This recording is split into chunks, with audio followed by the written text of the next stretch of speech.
তো আপনি তো আমরা শুনলাম বিএনপির বর্তমান পলিটিক্স নিয়ে, দেশের অবস্থা নিয়ে আপনার কাছ থেকে একটা ধারণা পেলাম। কিন্তু এর আগে ধরেন ইউনূস সরকার যারা ছিলেন অন্তর্বর্তীকালীন, তাদের জুলাই সনদ নিয়ে একটা কথা আছে, আপনি বলেছেন, এবং আপনি ইউনূস সরকারকেও ব্যর্থ বলছেন। আমরা একটু দেখি আপনার বক্তব্য, তারপরে আলোচনায় যাই। প্রথম ব্যর্থতা হলো ডক্টর ইউনূস শেখ হাসিনার সংবিধান রেখে তার বাড়ালে ভালো উপদেষ্টা সরকার গঠন করার মারাত্মক ভুল। শুনতে হবে। 2 নম্বর, তিনি যে ভুল করেছেন পদক্ষেপগতভাবে, তিনি জনগণের সঙ্গে কোনো কথা বলেন না। অভ্যুত্থানটা করেছে জনগণ। তিনি কার সঙ্গে কথা বলেছেন? রাজনৈতিক দলের সঙ্গে কথা বলেছেন। জি, আসলে এখানে যেটা আপনি ক্লিয়ার তো, যে আগের সংবিধান সবই মিলে জুলাই সনদ, ইউনূস সরকার, এই ব্যাখ্যাটা কি আপনার? যে এটা কি আপনি আর এক জায়গায় বলেছেন, আমি আর সেটা দেখাবো না, যে জুলাই সনদ এটা তো এস আলমের সনদ হয়েছে, যদি একটু ব্যাখ্যা। ঠিক আছে, আমি ঠিক এভাবে বলিনি। এনিওয়ে, আপনি ঠিকই ধরেছেন।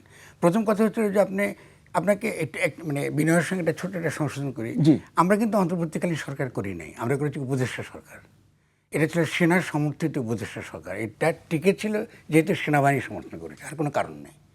কারণ এই ধরনের সরকার তো আমাদের সংবিধানে নাই, ঠিক আছে না? এবং এটা বৈধ সরকারও নয়। ফলে ডক্টর ইউনূস এসে, যেহেতু এটা গণ অভ্যুত্থান হয়েছে, যদি আমি যতটুকু আমি মনে আছে যেটা আমি বলেছি, একটা গণ অভ্যুত্থান হওয়ার পরে জনগণ বিদ্যমান ব্যবস্থাকে উৎখাত করেছে। খুব সিম্পল ব্যাপার। পুরনো আইন এবং সংবিধান সে মানেনি এবং তার বিপরীতে সে রাস্তায় নেমে এসছে। এটাকে বলা হয় গণসার্বভৌমত্ব বা পপুলার সভারেন্টি। জনগণ নিজের ক্ষমতা তার নিজের হাতে নিয়েছে।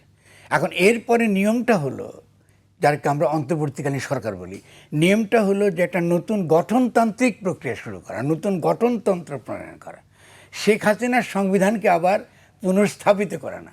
ফলে যে সেনার সমর্থিত উপদেষ্টা সরকার যে কাজটা করেছে সেটা হলো যে পুরনো হাসিনাহীন হাসিনা ব্যবস্থাটাই তারা কায়েম করেছে। তো এটারই কাফারা, এটারই মূল্য আমরা দিচ্ছি, আরও দিতে থাকবো। কারণ আমরা তো যে সংস্কারগুলো আমরা করতে পারতাম, ব্যাংক সংস্কার দরকার ছিল, জ্বালানির ক্ষেত্রে সংস্কার দরকার ছিল, ঠিক আছে না? আপনি বিভিন্ন ক্ষেত্রে, কৃষির ক্ষেত্রে সংস্কার দরকার ছিল। আমাদের ক্ষেত্রে বিনিয়োগ বাড়ে, যেন যারা সত্যিকার অর্থে বিনিয়োগকারী উদ্যোক্তা যারা, তারা যেন দ্রুতবেগে একটা জাতীয় অর্থনৈতিক বিকাশ ঘটাতে পারে, তার সংস্কার দরকার ছিল। তিনি তো কতগুলো কমিশনে করেছেন, তিনি কিছুই করেন না। শুধু তাই না, এমনকি আপনার নির্বাচনের জন্যে যে সংস্কার করার কথা ছিল, তারা সংস্কার রিপোর্ট দিবার আগে তিনি নির্বাচন কমিশন তিনি বসিয়ে দিয়েছেন। তো এই যে ক্ষতিগুলো তিনি যেটা করেছেন, এটা তো মারাত্মক ক্ষতি হয়েছে। মানে এতগুলো মানুষ মারা গেল, এতগুলো লোক পঙ্গু হয়ে গেল, কিছুই পেলাম না আমরা। এটার কি যুক্তি? আমরা তো কিছু করতে পারি। একটা হতে পারে যে আমরা অনেক বিপ্লবী চিন্তা করছি, ফরামদার ভুল, অনেক বড় চিন্তা করি না।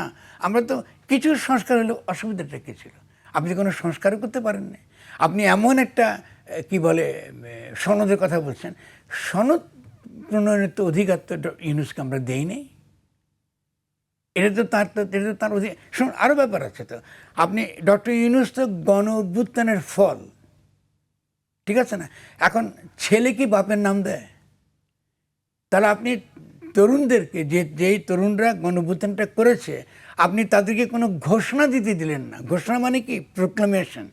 প্রোক্লামেশনটা একই সঙ্গে কিন্তু লিগালি এটা ভ্যালিড। মানে আপনি যদি ঘোষণা দিতে পারতেন 5 তারিখের পরে, এটা কিন্তু আইনগত দিক থেকে, রাজনৈতিক দিক থেকে এটা ছিল নতুন রাষ্ট্র গঠনের ভিত্তি হতো প্রোক্লামেশনটা। যেমন আমাদের ওই 71-এর যে স্বাধীনতার ঘোষণা, মনে আছে কিনা আপনার, যেটা সংবিধানে আছে। তাহলে তিনি ঘোষণা দিতে দেন নাই। তারা কেন দেন নাই তিনি?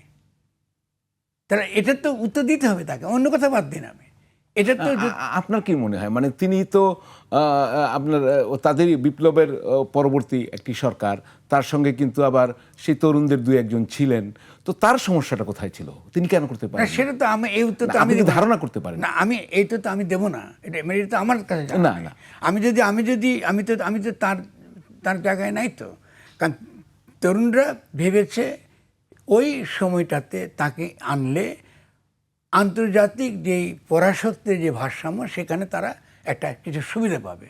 তো তরুণদের দিক থেকে তো তারা এতটুকু চিন্তা করতে পেরেছে, তো আমি তো এটা তার অন্যায় কিছু দেখি না, ঠিক আছে হয়েছে। কিন্তু ডক্টর ইউনূসই তিনি যখন দায়িত্ব নিয়েছেন তখন তো দায়িত্ব তাকে নিতে হবে, দায়িত্ব অন্য কেউ নেবে না। এখন তিনি এসে গণ অভ্যুত্থান করেছে জনগণ, তিনি এসে কথা বললেন রাজনৈতিক দলের সঙ্গে। আচ্ছা, রাজনৈতিক দলের মধ্যে কিন্তু একটা রাজনৈতিক দল গঠিতই হয় নাই, এনসিপি তখন রাজনৈতিক দল গঠিত হয়নি। তার মানে আপনি একদিকে শেখ হাসিনার সংবিধান রক্ষার কথা বলছেন, কিন্তু ওই সংবিধানের অধীনে জামাতে ইসলামী ইতিমধ্যে কিন্তু সে অবৈধ, তার কিন্তু আপনার রাজনীতি করার সেই লাইসেন্স নাই গণপ্রতিনিধিত্ব অধ্যাদেশ অনুযায়ী। তাহলে তার সঙ্গে কথা বলছেন, আর তিনি কথা এনসিপির সঙ্গে। তো এনসিপি তো রাজনৈতিক দলই না, অথচ তার উচিত ছিল জনগণের সঙ্গে কথা বলা।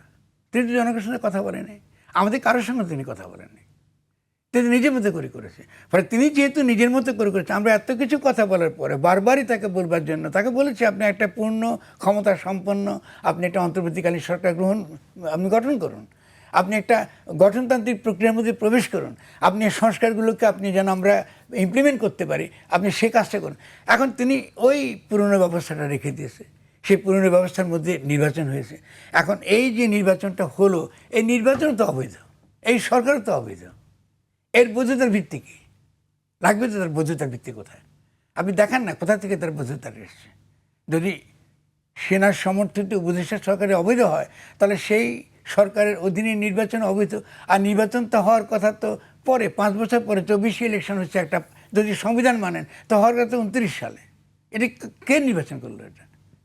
তাহলে এই যে আপনি একটা পুরো একটা হচপচ, একটা জগা খিচুড়ির আগে দিয়ে চলে গেলেন, এইটা কে সমাধান করবে? এটা কে সমাধান করবে? এটা তো করার কথাই তো ডক্টর ইউনূসের, যারা সংবিধান বুঝে, যারা আইন বুঝে, যারা রাজনীতি বুঝে, তাদের সঙ্গে। তো এটা তো দায়িত্ব তাকে 100% তাকে নিতে হবে, এটা তো অন্য কেউ নেবে না, তাকে নিতে হবে।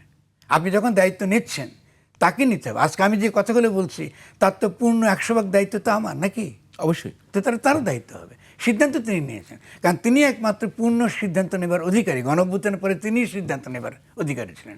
ফলে এটা বলবো কারণ আমি তো ওগুলা খুবই তুচ্ছ জিনিস, তিনি দুর্নীতি করেছেন কি করেছেন, এটা ইররেলিভেন্ট।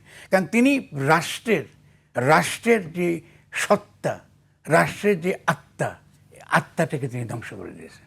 যে আত্মাটা মানুষ চেয়েছিল, এত তারা যে আত্মত্যাগ করেছে, এত জীবন দিয়েছে, পঙ্গু হয়ে পড়ে রয়েছে, তাদের প্রতি তার যে দায় ছিল, এটা তিনি এটা করতে পারেন না। শুধু তাই করেন না, খেয়াল করেন আপনি, এখন আমরা এই যে জাদুঘরটা, যেটা আপনার জুলাই জাদুঘর, এটাই খুলতে পারছি